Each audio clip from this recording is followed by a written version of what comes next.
अस्सलाम वालेकुम मज़ीद सामीन, welcome to my channel voice of Mona. हमारी आज की स्टोरी का नाम है तोहमत। वो 4 बच्चों के साथ रहती थी। शौहर की डेथ हो चुकी थी। उसके भाई थे लेकिन अब साथ नहीं देते थे।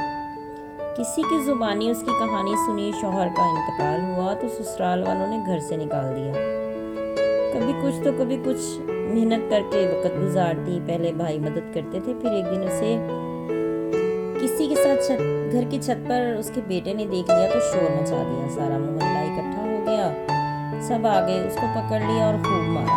भाइयों ने उनैजा पर छुरी चलाई, मुंह का कुछ हिस्सा कट गया। वो गला काटना चाहते थे पर वो बच गई। फिर मोहल्ले वालों ने इस शख्स को धमकी देकर भगा दिया। वो फिर बाज नहीं आती थी। अब तो उसका मामूल था लोगों को छत पर बुलाकर मिलना। वो समझती कोई नहीं जानता, लेकिन सबको उसकी हरकतों का पता था। उनैजा रात गए घर आती, बच्चे उसके खिलाफ थे। बेटी गंदी गालियां देती, बेटा सख्त नफरत करता। उनैजा को काफी लोग समझाते मगर उसकी समझ में नहीं आता था। और समझ में ना आने की एक बड़ी वजह थी, वो था पैसा। घर चलाने के लिए, बच्चों को पालने के लिए, अपनी ख्वाहिशें पूरी करने के लिए उसके पास पैसा नहीं था और वो गुजारा नहीं कर सकती थी पैसे के बगैर। आजकल मर्दों से घर नहीं चलते मगर वो औरत होकर चला रही थी। आज दरवाजे पर पेट हो रहे थे, लोग बातें करते मगर वो शायद वसत नहीं देती। बच्चों के मुंह बंद करने के लिए उनको हर सहूलत देती। बेटी को मोबाइल लेकर दे रखा था, वो सारी रात मोबाइल पर बिजी रहती। दोनों रात गए छत पर होती, सारा मोहल्ला बातें करता। ऐसी ही एक और स्टोरी थी। वो लोग शेख थे। समीना कॉलेज जाती थी, उनके बराबर में अवैस का घर था। वो रोज उसका पीछा करता, फिर वो उसकी बातों में आ गई और उसके साथ घर से जेवर और पैसे लेकर भाग गई।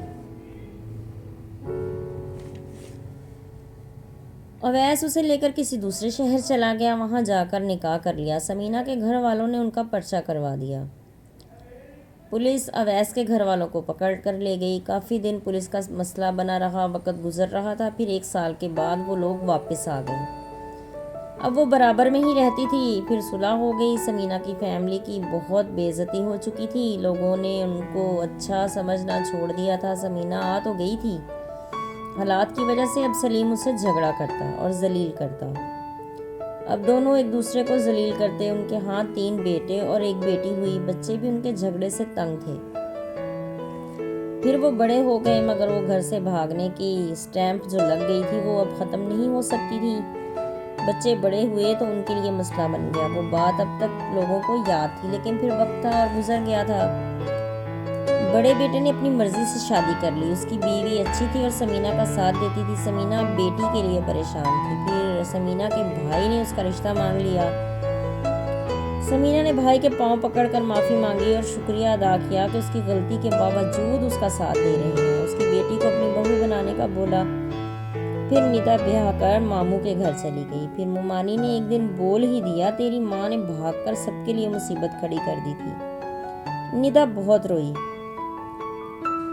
पर उसे माँ का भी एहसास था। उन्होंने भी सज़ा भुगती थी, गलती की थी और उस गलती की सज़ा बाप ने मार मार के ली थी। वो बेदरेग मारता था। उसने माँ की हालत देखी हुई थी, उसकी भूख भी देखी हुई थी। इसलिए मुमानी से बोला कि दुआ करें अल्लाह बुरा वक्त ना लाए। कोई पता नहीं बुरा वक्त कब और कैसे आ जाए, और बुरा वक्त बताकर नहीं आता। और इज्जत जिल्लत अल्लाह के हाथ है। किसी का दिल नहीं करता लोगों से जलील होने को, लोगों से बातें सुनने को। इसलिए बात करते हुए थोड़ा डरना चाहिए। लेकिन लोग जो देखते हैं सुनते हैं वो फैलाते ही हैं, और गलती इंसान से हो जाती है, वो जानबूझकर नहीं करता। मेरी माँ को अगर पता होता कि बाद में ये सूरत हाल इख्तियार हो जाएगी तो वो ये गलती कभी नहीं करती।